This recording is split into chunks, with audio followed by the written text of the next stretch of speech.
of Jesus' crucifixion and the lynching of African Americans. Reading, writing, and talking about it in my classes at Union, in lectures and sermons at seminaries, colleges, universities, and churches, community groups, and even on TV and radio shows, and with anybody who would listen to me. The more I researched and wrote, the more I realized that this book had to be written with the most creative, theological, and literary imagination that I could summon, and with the best prose I could create. The subject was too important for a half-hearted, second-rate effort. Now, I often wondered whether I had the literary talent to write the book that this subject deserved.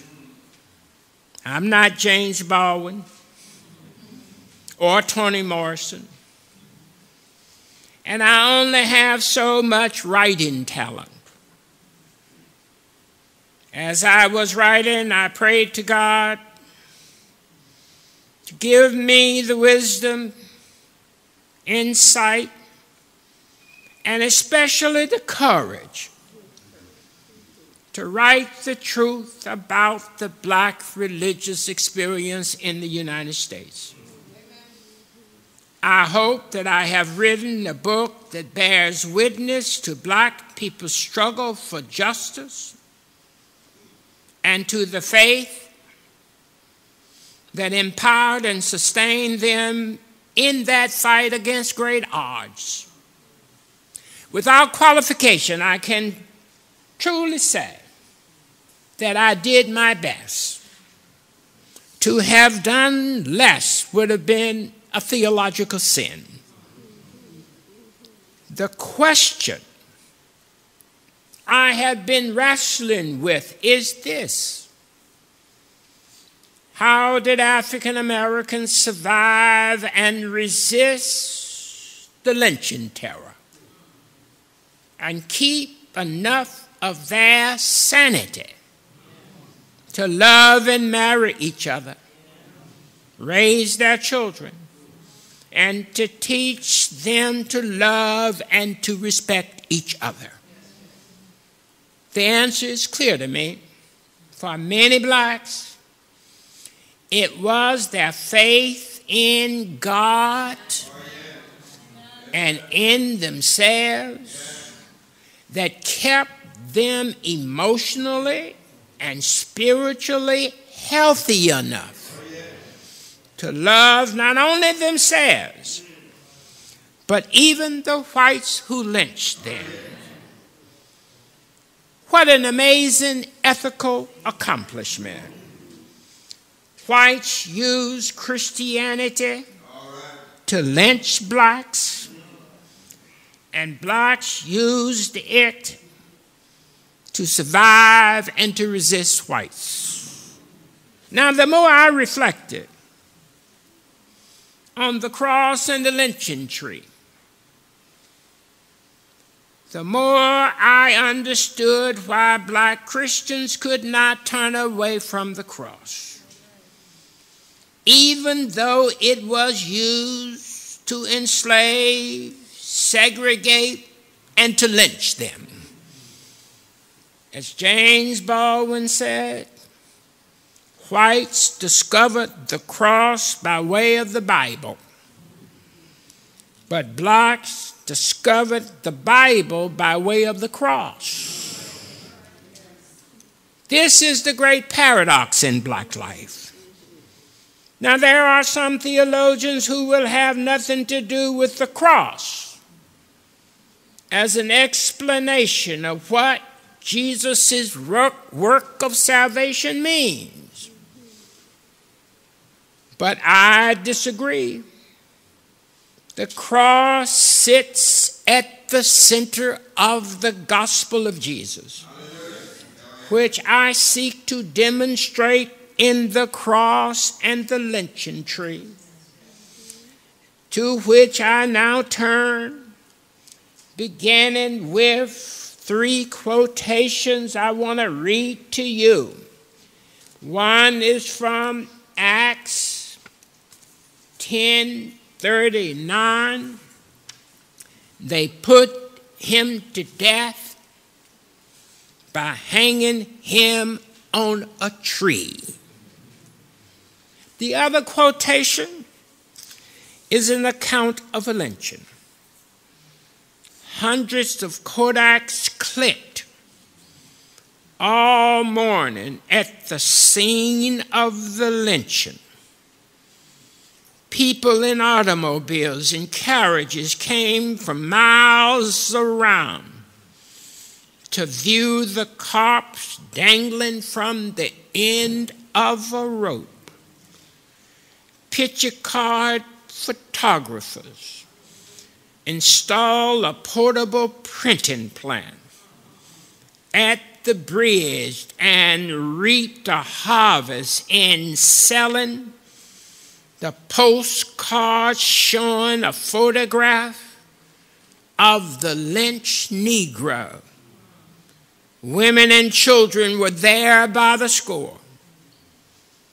At a number of country schools, the day's routine was delayed until boy and girl pupils could get back from viewing the lynched man. This account is found in Crisis, June 1915, about the lynching of Thomas Brooks in Fayette County, Tennessee. Now I want to read to you from the introduction of the cross and the lynching tree. Just one paragraph.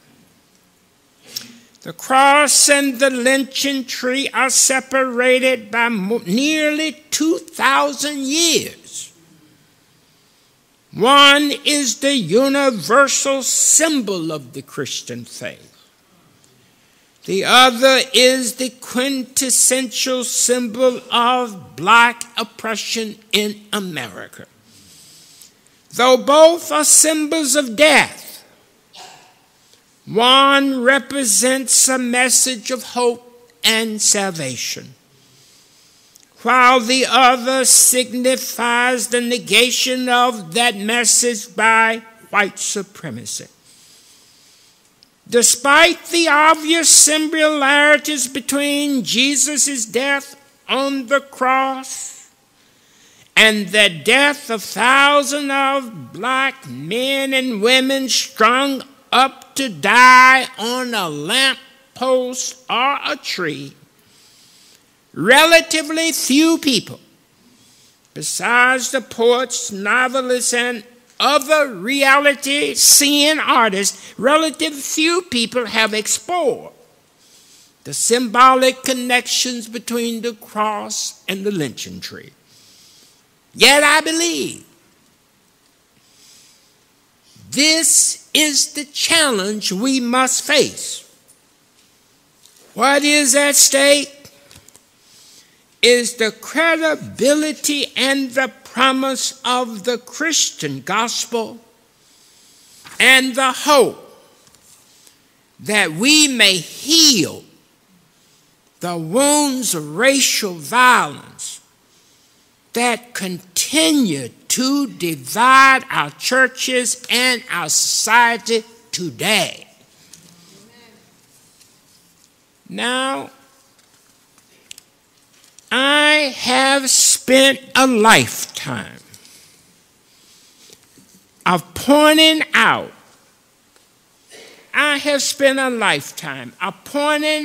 the hypocrisy and the mendacity of the white church in a white-dominated society, while lifting up and exalting the voices of the experiences of the oppressed. I write out of my experience as an African American growing up in segregated Arkansas, and a close association with the spirit and the practice of the civil rights and black power movements in the 1960s, defined by Martin Luther King Jr. and Malcolm X. Both, but more importantly, I write out of a deep theological conviction that the true power of the Christian gospel is its unambiguous call for liberation from the forces of oppression and a fierce and uncompromising condemnation of all who oppress.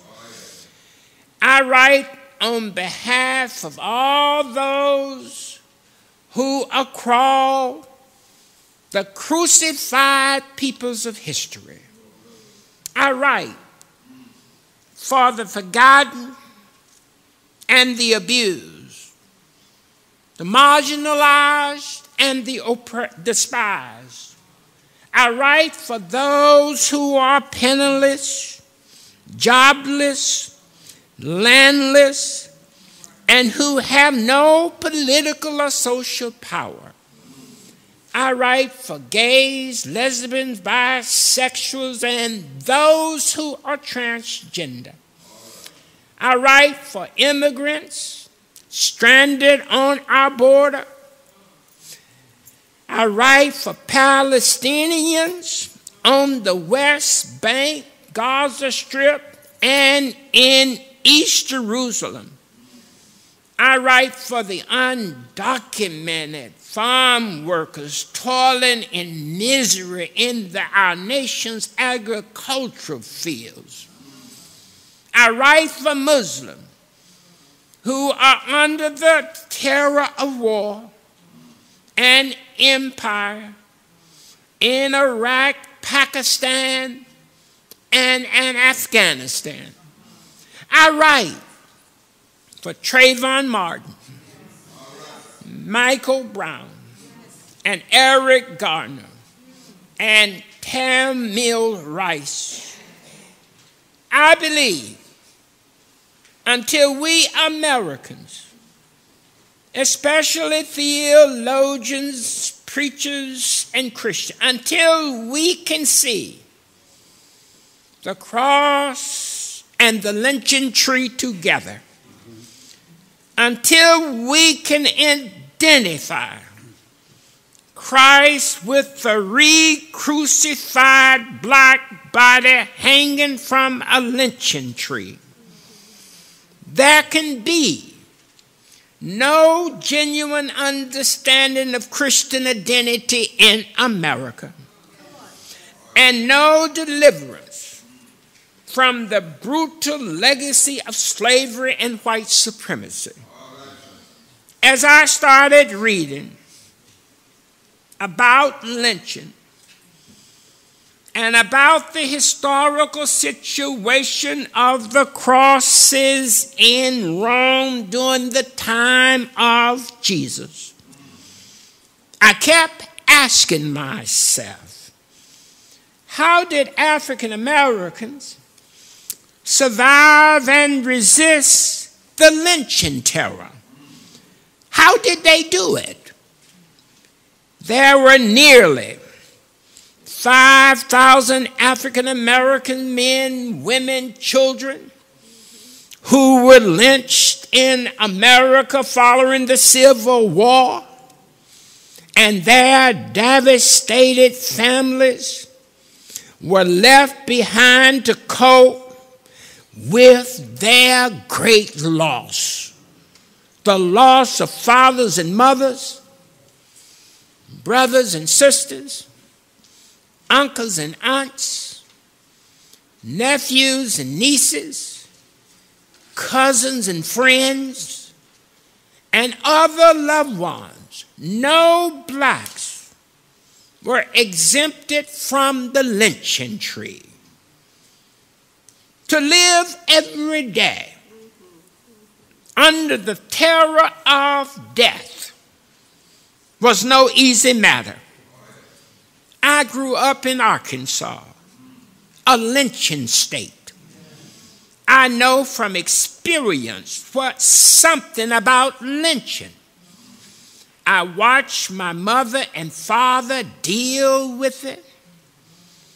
But the moment I read about it, examining lynching historically, listening daily to Billie Holiday sing Strange Fruit, I could not help but thinking that I might have been one of those bodies, black bodies, swinging in the southern breeze. And my father and my brothers and even my mother could have been a strange fruit hanging from the poplar trees. It was a horrifying nightmare that shook me at the core of my being, disrupting my Christian theological identity, making this book the most painful one I have written. Lynching images appeared in my dreams and forced me to ask again and again, how in the world did blacks survive?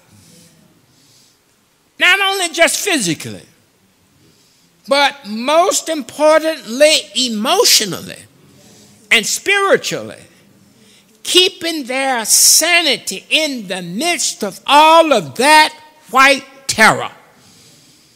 I discovered that as strange and as paradoxically as it may appear, it was the cross that kept many blacks out of the madhouse. It was their faith in Jesus' cross, believing that if God was with Jesus, God must be with us because we are up on the cross too. My other question was, how could white Christians say that they believe that Jesus died on the cross for them? How could they then turn around and put blacks on crosses and crucify them just like the Romans crucified Jesus? That was one of the most amazing paradoxes for me. African Americans use faith to survive and to resist. Whites use faith in order to terrorize black people. Two communities, both Christian, embracing the same faith. Whites even did lynchings on church grounds. How could they do it?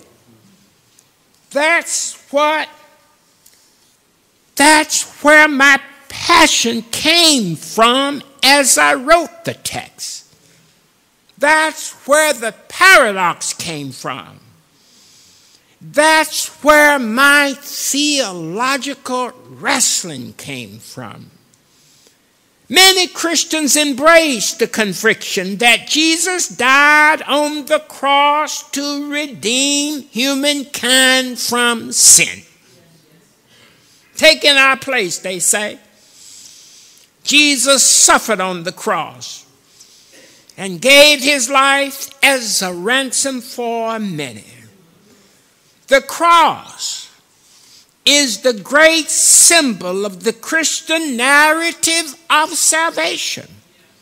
Unfortunately, during the course of 2,000 years of Christian history, the cross as a symbol of salvation has been detached from the ongoing suffering and oppression of human beings, the crucified people of history. The cross has been transformed into a harmless, non-offensive ornament that Christians hang around their necks. Rather than reminding us of the cost of discipleship, it has become a form of cheap grace, as Bonhoeffer put it. An easy way to salvation that does not confront the power of Christ's message and his mission. In my chapter on Reinhold Niebuhr, America's most important white Christian social ethicist of the 20th century and a theologian I teach, I expose Niebuhr's blindness to and his tacit complicity in white oppression.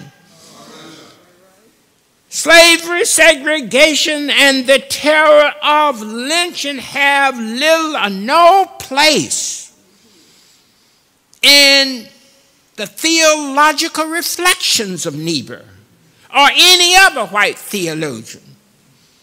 Niebuhr had little empathy for the lesser races subjugated by white colonialists. He claimed that North America was a virgin continent when the Anglo-Saxon came, but with few Indians in a primitive state of culture, he said. Niebuhr saw America as being elected by God to expand empire, and he wrote about Arabs in Palestine and people of color in the third world in a similar manner, offering moral justification for colonialism. I write about a radio dialogue between Niebuhr and James Baldwin following the September 1963 bombing of the 16th Street Baptist Church in Birmingham that killed 4 little black girls. Niebuhr spoke in a language of moderation about that incident, and it infuriated Baldwin, and Niebuhr was disarmed by Baldwin's eloquence and fire. This is a part of what Baldwin said to him. The only people in this country at this moment who believe either in Christianity or in the country are the most despised minority in it. It's ironical, says Baldwin. The people who were slaves here, the most beaten and despised people here, should be at this moment the only hope that the country has. It doesn't have any other, he said. None of the descendants of Europe seem to be able to do or to have taken it upon themselves to do what Negroes are trying to do. And this is not a chauvinistic or a racial outlook, he said. It probably has something to do with the nature of life itself. It forces you in an extremity, any extreme, to discover what you really live by. Whereas most Americans have been for so long so safe and so sleepy that they don't any longer have any real sense of what they live by. I think they really think it may be Coca-Cola. Unquote. If white theologians like Niebuhr could ignore lynching and white supremacy, there must be something defective in their understanding of the Christian faith. If it were not defective, then white Christians wouldn't put black people on crosses. And Reinhold Niebuhr and other white theologians would not have been silent about it. I look around and I see the same thing happening today in the murders of Mike Brown, Eric Garner, and Tamir Rice in the prison industrial complex which Michelle Alexander calls the new Jim Crow. You can lynch your people by more than just hanging them on a tree. You can shoot and choke them to death and incarcerate them. How long will this racist terror last? In writing this book, I found my inspiration in the faith of the black church and in the militant ministers like Martin Luther King Jr. and Malcolm X, along with writers such as James Baldwin, Albert Camus, Ida B. Wells, and Richard Wright, as well as in the great blues artists of my youth.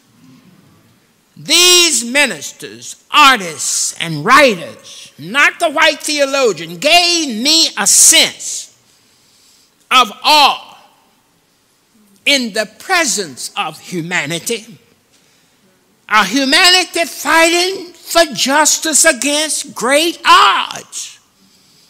I saw that for most ordinary blacks, it was the blues and religion that offered them the chief weapons of resistance. It was religion and the blues that offered sources of hope that there was more to life than what one encountered daily in the white man's world. In the words of the great poets and writers, and in the blues singers, and in the thunderous voices of the black church, I discovered that those who were able to confront the bleak circumstances of their lives and yet defy fate and suffering and make the most of what little life had to offer them. Through these connections, I understood that most people do not want to be themselves, but they want to be somebody else. And that is despair, a sickness unto death.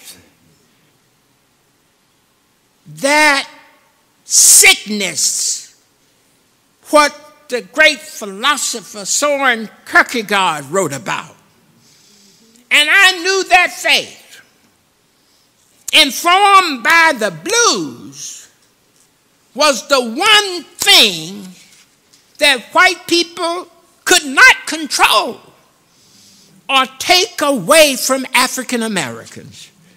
As the bluesman Robert Johnson put it, I got to keep moving.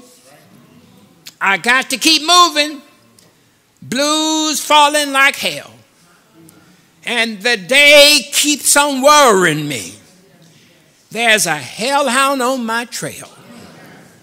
After reading Baldwin, Camus, and Wright, I wanted to go back to graduate school and study literature and get a PhD at the University of Chicago in the 1960s under the tutelage of the Negro professor Dr. Nathan Scott Jr., widely regarded as the creator and leading scholar in the field of theology and literature. Although Nathan Scott and I talked about it, the black freedom movement was too urgent for me to return to school. America's cities were burning, and blacks were being shot dead in the streets. And I said to myself, you already have a PhD. And if you ain't got nothing to say now, after 6 years of graduate study at Garrett and Northwestern University, you ain't gonna never have anything to say. Forget school. Sit your butt in that chair and write what you think.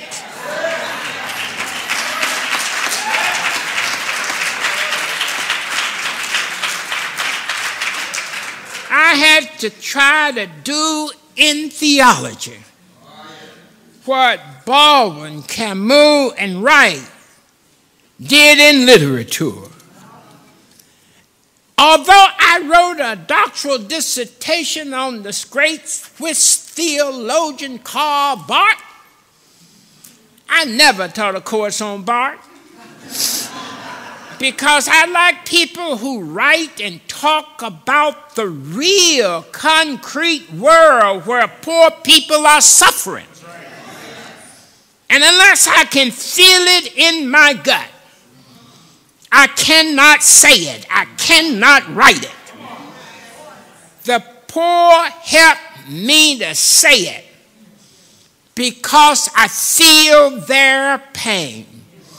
The literary and activist people marching in the streets help me to say it because they write and talk about suffering with imagination and power. James Baldwin is my favorite. Martin King is next. Malcolm X is the third person in my intellectual trinity. The poets and orators give me energy. Academic theologians talk about things removed, way out there in some intellectual stratosphere where only they inhabit. They talk to each other. They give each other degrees. And they recommend each other for teaching posts in colleges, universities, and seminaries. They write essays and books about each other, emphasizing how important they are to the theological tradition. Since they control the theological journals, seminaries, and professional societies where theology is discussed, they can exclude or isolate anybody who do not share their view of theology. But the real world is not out there where they live and think. So that's why I turn to the poets and the activists like Martin, Malcolm, and Jimmy. They talk to the people I know and love, the marginalized people of the world. Being Christians is somewhat like being black. It's a paradox, a profound contradiction. You grow up black, and you can't help but wonder why whites treat you like you are not a human being. It's hard to figure out, especially as an innocent child. And yet at the same time, my mother and father told me, don't you hate like they hate. Hatred is too heavy a sack to carry, writes James Baldwin. It was my parents' faith that gave them the inner resources to transcend the brutality and to see the real beauty in the tragedy of their lives. The cross is a paradoxical religious symbol because it inverts the world's value system with the good news that hope comes by way of defeat, that suffering and death do not have the last word, that the last shall be first and the first last.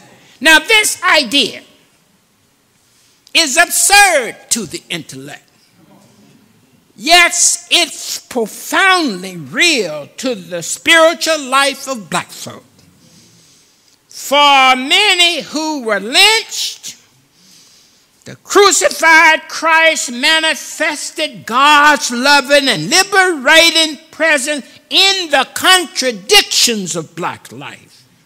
The cross of Jesus is the transcendent presence in the lives of black Christians that empowered them to believe that ultimately, in God's eschatological future, they will not be defeated by the troubles of the world, no matter how great and how painful their suffering.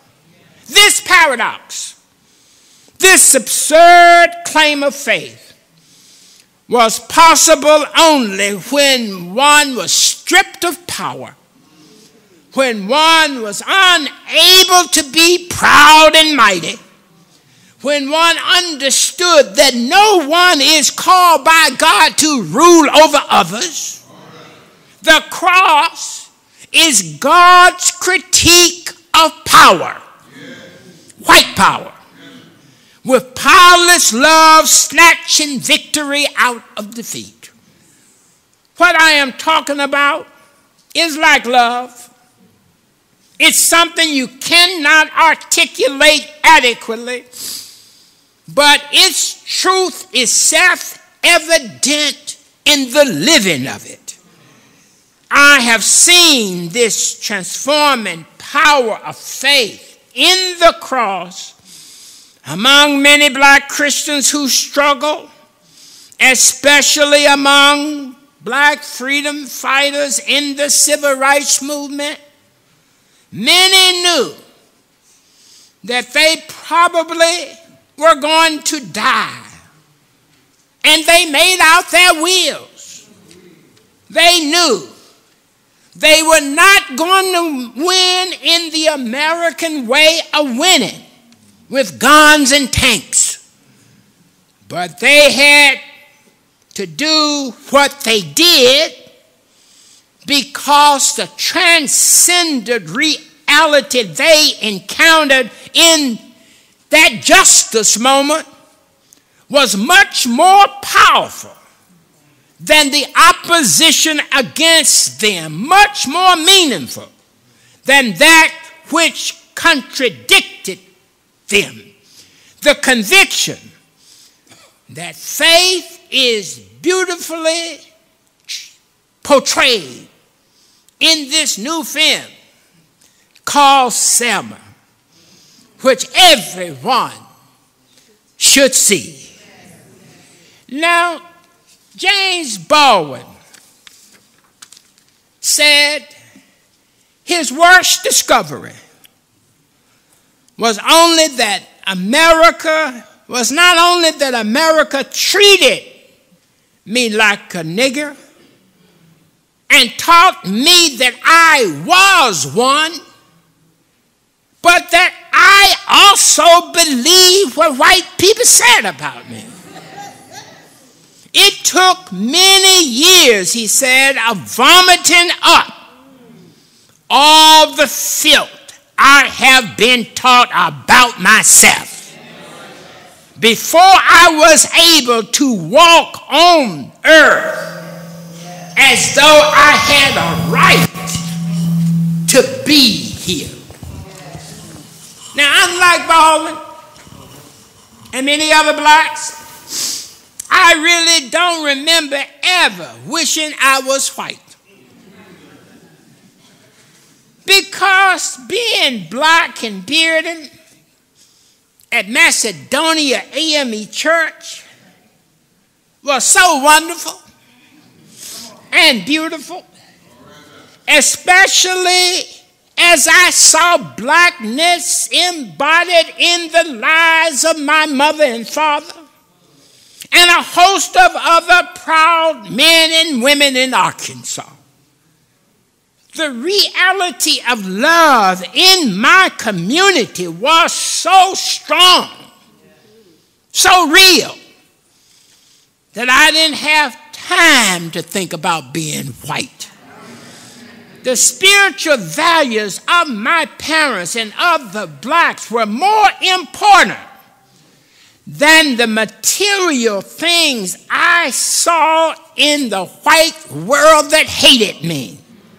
Black music, black preaching, black loving, black dancing, everything black was much more interesting and inspiring.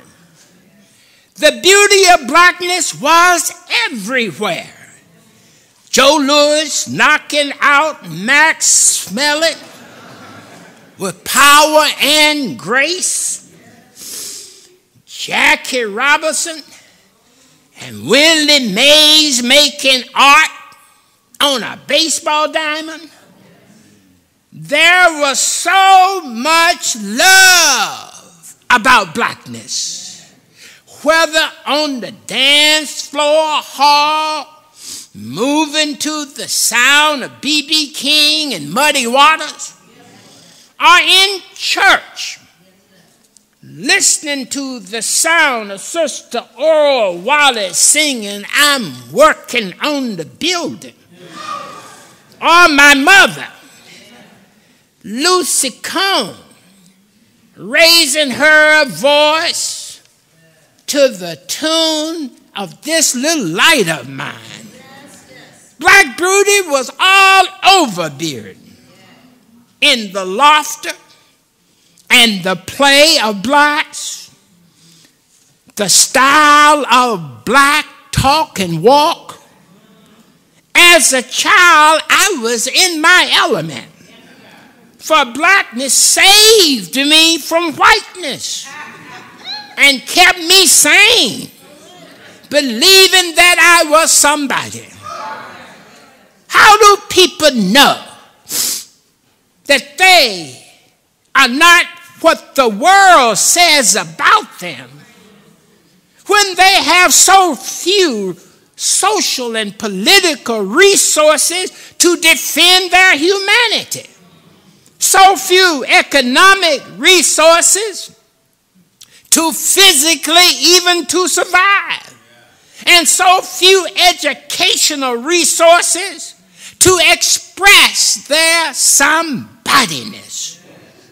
For many blacks in the U.S., it was their faith, which is inseparable from their culture, This is why I call the blues secular spirituals. The blues are spiritual resources that enable black people to express their humanity. James Baldwin never finished high school. Only finished high school. Richard Wright only finished the 8th grade. But they had their say, and thereby bore witness to a transcendence in blackness that no one could destroy. Blackness is the image of God in black people, a tremendous spiritual condition. Blackness is the light in the white darkness. B.B. King never got out of grade school. And Louis Armstrong hardly went to any school at all. And I said to myself, if Louis Armstrong could blow a trumpet like that,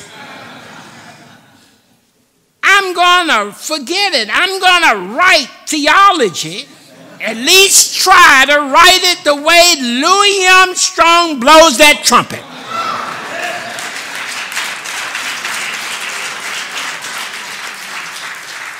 And the way Billie Holiday sings Strange Fruit. I want to reach deep down in my black being for those cultural resources that enable African Americans to express themselves when the world said that they had nothing to say. I remember growing up in Arkansas, blacks wore a lot of masks. As Paul Laurence Dunbar put it, we wore the mask that grins and lies. That's right, that's right. I wore a mask in Arkansas as a child when I went downtown to white people's stores and other places where white people were. But I didn't wear a mask in my community. I wore a mask in the white community because I knew what they could do to me and my family. I wore a mask even in graduate school because I had to find a way to graduate. In an academic environment that refused to acknowledge black existence. But I kept saying to myself, one of these days, I'm going to take that mask off and say what I think to white people.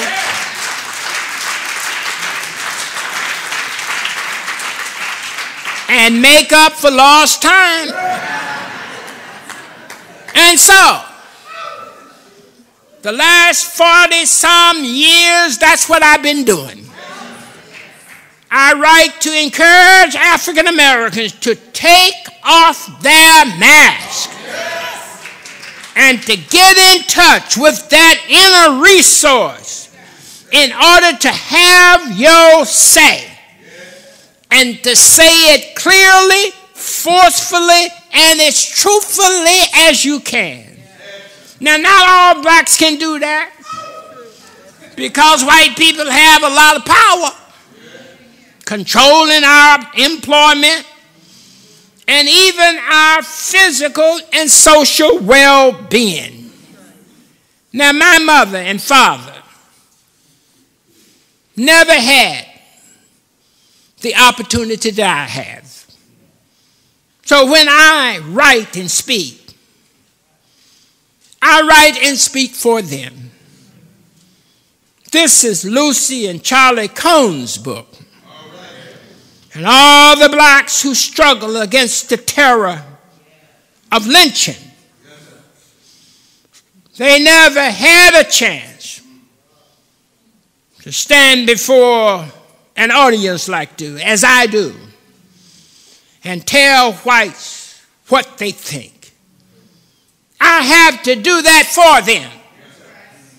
And I try to do that all over the world. So when I sit down to write or stand and talk, I think of Lucy and Charlie Cone. And all the other Lucys and Charlie Cones that are out there who cannot speak or write.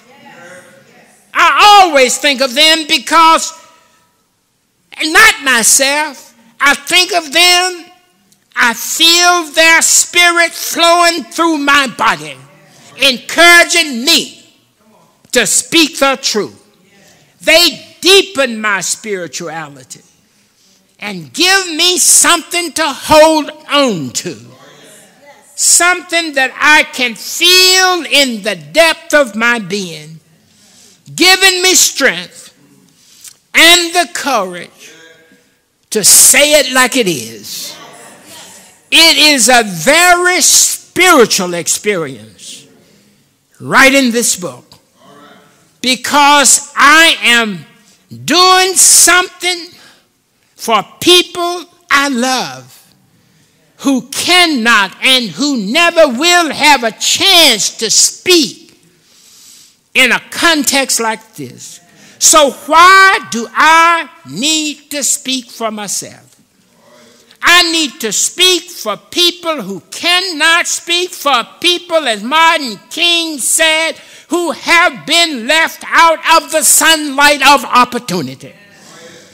If you feel passion in my voice, if you feel energy in my text, that's because I've been thinking of Lucy and Charlie, my mother and daddy, trying to do justice to their courage and their faith and all the things that they taught me. As long as I can do that, I think I will stay on the right track. Thank you.